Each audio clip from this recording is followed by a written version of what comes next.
Bonjour à tous et bienvenue au Gyeongbokgung Palace, ou ce mot-là, si je ne le prononce pas très bien, c'est écrit à l'envers, je pense que vous pourrez vous en sortir.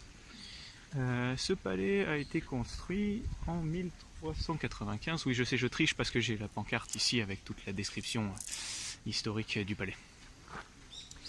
Voilà, construit en 1395, détruit par le feu en 1592 par les Japonais et reconstruit en 1867.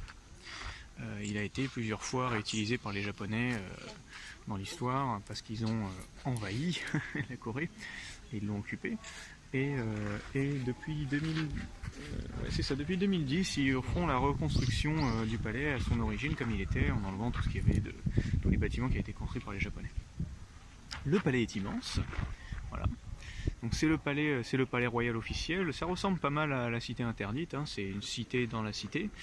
Et voilà, alors moi je suis tout là-haut, là, voilà, on est là, et j'ai commencé ici, voilà, ici, parce que il y avait encore la cérémonie de changement de garde, c'est à peu près la même chose que pour l'autre palais, donc vous aurez aussi la vidéo et vous pourrez voir si c'est vraiment la même chose ou pas, mais ça y ressemble pas mal.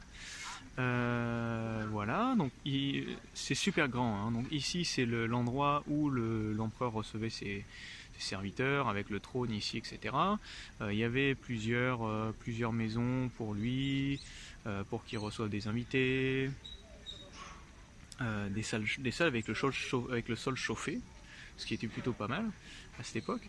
Et voilà, ici vous avez une immense salle de réception entourée d'un lac. Là il y avait des appartements pour la reine, pour la mère du roi, des cuisines pour sa nourriture qui ont été réouvertes aujourd'hui, donc on peut aller dans ces cuisines là et contre 3000 won vous pouvez prendre un petit thé avec des gâteaux comme le faisait l'empereur à cette époque, ce qui est plutôt sympa, je dois l'avouer. Par là c'est en reconstruction, donc toute cette zone est en reconstruction. Parce que voilà, ils n'ont pas fini de reconstruire le palais à son origine. Alors c'est en reconstruction ici, c'est très sympa, c'est un petit belvédère au centre d'un lac. J'ai quand même pu prendre une photo par-dessus les murs.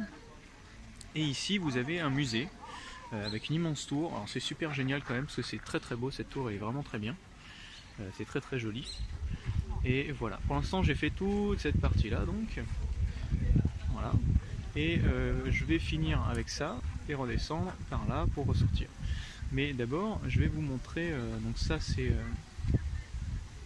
ce qui nous entoure. Alors, non, ouais, ça c'est ce qu'il y a derrière moi, enfin devant moi, mais derrière vous. Et je vais vous montrer en fait le bâtiment actuel du gouvernement qui se trouve juste derrière ce palais là. Alors la beauté de ce palais, c'est qu'il a été construit entre deux montagnes. Alors, Bukhansan et Naksamsan.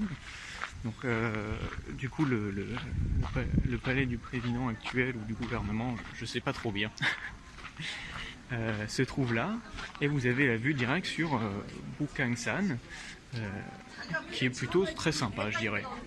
Voilà. Donc, je vais vous montrer ça bientôt. Il y aura plein de gens qui se prennent en photo devant, c'est normal. Donc voilà, c'est le bâtiment du gouvernement, le vrai, enfin celui de maintenant, et vous avez Bukhansan juste au-dessus. Alors on appelle San une montagne, hein, donc, soit en coréen ou en japonais, ou en chinois, c'est assez proche, donc tout ce qui est San, ça veut dire montagne. Donc c'est bien l'endroit du gouvernement, on a la super vue sur la montagne. Et donc le palais a été construit entre deux montagnes, donc Bukhansan et Naksamsan. Naksamsan étant la montagne où se trouve la tour de Séoul.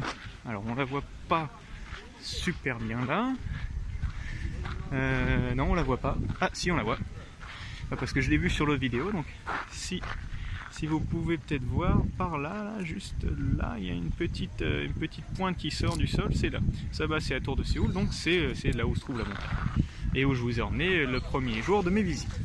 Il y a aussi plein de gens qui s'amusent à s'habiller comme dans les tenues de l'époque, ce qui est plutôt sympa, ça permet de prendre des superbes photos très sympathiques. Et voilà, donc J'ai prévu normalement de faire une petite rando sur Bukhansan, donc la montagne qui se trouve par là. Et pour l'instant je vais voir parce que les plans sont très compliqués entre la météo, le temps qui me reste et le fait de vouloir plonger à Jeju.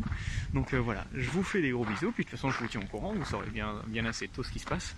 Et puis je vous fais des gros bisous. Salut!